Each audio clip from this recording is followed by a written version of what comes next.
धार से युवक की मौत। 6 दिन पहले व्यापारी के साथ हुई थी लूट। लूट के खुलासे के चलते पुलिस ने आधा दर्जन युवकों को उठाया। पुलिस ने युवक की बेरहमी से की पिटाई। पिटाई के दौरान युवक की थाने में हुई मौत। परिजनों ने थाने में जमकर काटा हंगामा।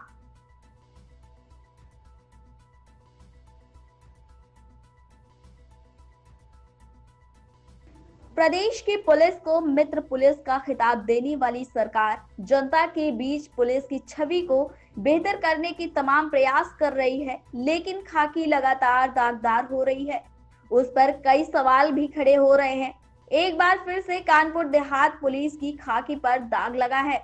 लूट की घटना में पुलिस के द्वारा उठाए गए युवक की पुलिस की कस्टडी में पिटाई के दौरान मौत हो गई। आपको बता दें कि कानपुर देहात के शिवली थाना क्षेत्र के मैथा चौकी अंतर्गत लालपुर सरैया गांव के रहने वाले एक व्यापारी चंद्रभान सिंह के साथ 6 दिसंबर को देर रात 2 युवकों ने बाइक सवार आंखों में मिर्ची झोंककर व्यापारी के साथ 2 लाख की लूट की घटना को अंजाम दिया था, जिसके बाद पुलिस हरकत में आई और लूट का खुलासा करने का दम भरने लगी। वहीं आनन फानन में पुलिस ने महज 4 दिनों के अंदर क्षेत्र के 5 लोगों को अपनी हिरासत में ले लिया और पूछताछ की कार्रवाई शुरू कर दी। 5 युवकों में उठाए गए एक शख्स जिसका नाम बलवंत सिंह है, वह पीड़ित व्यापारी चंद्रभान सिंह का सगा भतीजा है। पुलिस ने शक के आधार पर उसे भी हिरासत में लिया और अपनी पूछताछ शुरू की, लेकिन पीड़ित व्यापारी का कहना है कि पुलिस को कई बार कहने के बावजूद भी पुलिस ने उनके भतीजे बलवंत सिंह को नहीं छोड़ा।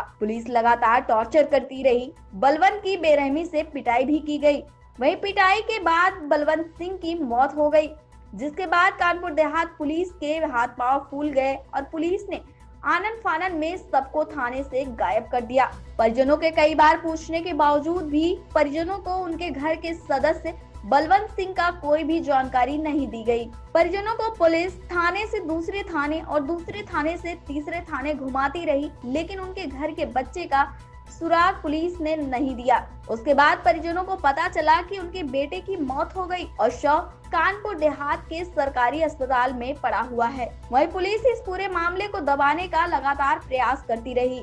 मीडिया को इस पूरे मामले से दूर रखा जा रहा था, लेकिन सबको गायब करने की पुलिस की कोशिश नाकाम साबित हुई। जिला अस्पताल में जिस वक्त देर रात पुलिस सबको सरकारी पुलिस की गाड़ी में बिठाकर रफू चक्कर होने का प्रयास कर रही थी, तभी मीडिया के कैमरों में पुलिस की वह हरकत कैद हो गई और पुलिस की कार्यशैली जग जाहिर हो गई। सूचना पर पहुंचे परिजनों ने जमकर हंगामा काट दिया। जनपद के सभी आला अधिकारियों को फोन मिलाया गया, साथ ही साथ कानपुर मंडल के भी पुलिस और प्रशासनिक अधिकारियों को लगातार फोन करते रहे, लेकिन किसी भी पुलिस अधिकारी ने परिजनों का फोन नहीं उठाया। मौके पर मौजूद क्षेत्राधिकारी प्रभात कुमार सिंह परिजनों को समझाने का प्रयास करते रहे, लेकिन परिजन लगातार एक ही बात पूछते रहे, आखिर उनका बेटा कहाँ है। जिस हालत में उन्होंने उनके बेटे को उठाया था, उसी हालत में परिजन अपने बच्चे को वापस मांग रहे थे, लेकिन पुलिस के हाथ भी खाली थे और पुलिस के पास कोई भी जवाब नहीं था, क्योंकि पुलिस अपनी कारगुजारी से शर्मिंदा भी थी और अपने ऊपर लगे दाग को मिटाने के तमाम प्रयास भी करती रही। आज ये हुआ कि हमारा छोटा भाई बलवंत सिंह चोकर का छोटा मोटा व्यापार करता है। वो सुबह घर से निकला था 12 साढ़े 12 बजे मिल चोकर लेने के लिए, और रनिया से वो चोकर जैसे ही लाद के निकला है तो वहाँ एसओजी की टीम ने और रनिया थाने की टीम ने और सिवली थाने की टीम ने उसको वहाँ से उठा लिया। कब किया गिरफ्तार? शाम को, कल शाम को 4 और 4:30 के बीच में, 5, 4 और 5 के बीच में। इसके बाद में हमको किसी माध्यम से सूचना मिली। हम लोग जब रनिया थाने पहुंचे तो उन्होंने उसको पीट रहे थे, तो हम लोगों ने मना किया कि इसको आप पीट क्यों रहे हैं, जो भी है हमारा भाई है छोटा और इसको आप पीटिए मत। तो और चाचा भी हमारे साथ में थे जिनके साथ घटना हुई थी, तो उन्होंने कहा कि जो हम लोगों ने उनको लोकेशन दी थी कि 17 से 18 से 19 साल के लड़के हैं, दुबले पतले हैं और ये तो मोटा ताज़ा है और हमारे घर का परिवार का सदस्य है, और जिस समय घटना हुई थी ये वहीं पे मौके पे मौजूद था, हमारे लोगों के साथ में था, तो ये इसमें इन्वॉल्व नहीं हो सकता है। मगर पुलिस ने क्यों उठाया, किस लिए उठाया, क्यों उठा रहे हैं, क्या कर रहे हैं, कोई जानकारी नहीं दी। और जब हम लोगों ने विरोध किया तो उसको बोले कि ऐसा करते हैं हम, आपकी FIR हो चुकी है और हमें इंक्वायरी कर लेने दीजिए और आप लोग मैथा चौकी चलिए, हम इनको लेके वहीं चल रहे हैं। तो हम लोग वहाँ से मैथा चौकी गए तो ना तो हमको मैथा चौकी में वो मिले, फिर सिवली थाने गए, वहाँ भी नहीं मिले। फिर बताया गया रनिया थाने जाइए, रनिया भी गए, अकबरपुर गए, SP ऑफिस गए। किसी भी पुलिस वाले ने, किसी भी टीम ने हमें कोई जानकारी नहीं दी। अभी तक किसी ने कोई जानकारी नहीं दी कि कहाँ है आपका भाई, क्या कर रहा है, कोई जानकारी नहीं। अभी आपको क्या महसूस हो रहा है, क्या लगा, क्या जानकारी मिल रही है? अभी हमें जो जानकारी मिली है उस हिसाब से उसकी डेथ हो चुकी है। और ये लोग कहाँ है अभी तक पुलिस के द्वारा अभी हमको कोई जानकारी नहीं। 6 दिसंबर को थाना शिवली की चौकी मैथा के क्षेत्र में एक लूट की घटना कारित हुई थी। विवेचना के क्रम में कुछ अभियुक्तों का नाम इसमें प्रकाश में आया।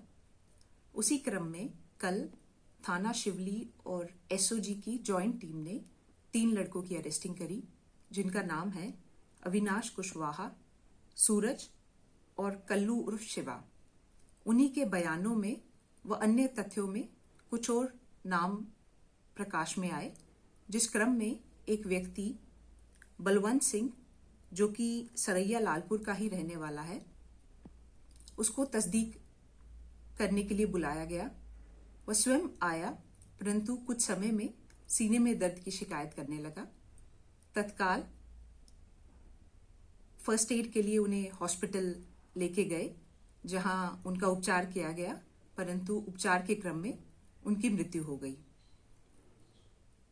पंचायतनामा व जो अन्य विधिक कार्रवाई है उसको हम लोग अमल में ला रहे हैं। प्रथम दृष्टिया जो टीम इसमें इन्वॉल्व थी, जिसमें SOG की टीम और थाना प्रभारी, चौकी मैथा प्रभारी व अन्य लोग जो इन्वॉल्व हैं, उनको सस्पेंड कर दिया गया है और एक विस्तृत जांच मेरी तरफ से आदेशित कर दी गई है। परिजन लगातार इस बात का दबाव बना रहे थे कि आखिर उनका बेटा मरा कैसे। पुलिस के पास कोई भी जवाब नहीं है।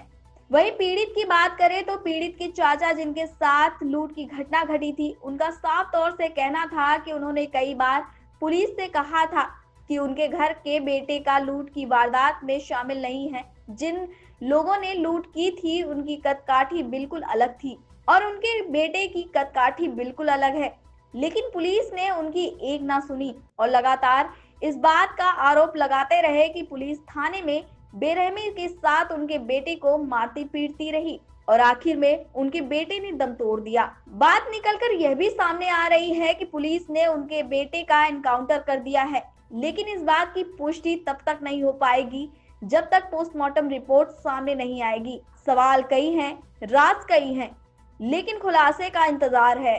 फिलहाल इस पूरे मामले पर पुलिस का कोई भी अधिकारी कुछ भी बोलने से मीडिया के सामने कतरा रहा है। अब देखना ये होगा कि इस पूरे मामले पर पुलिस पर क्या कार्रवाई होती है।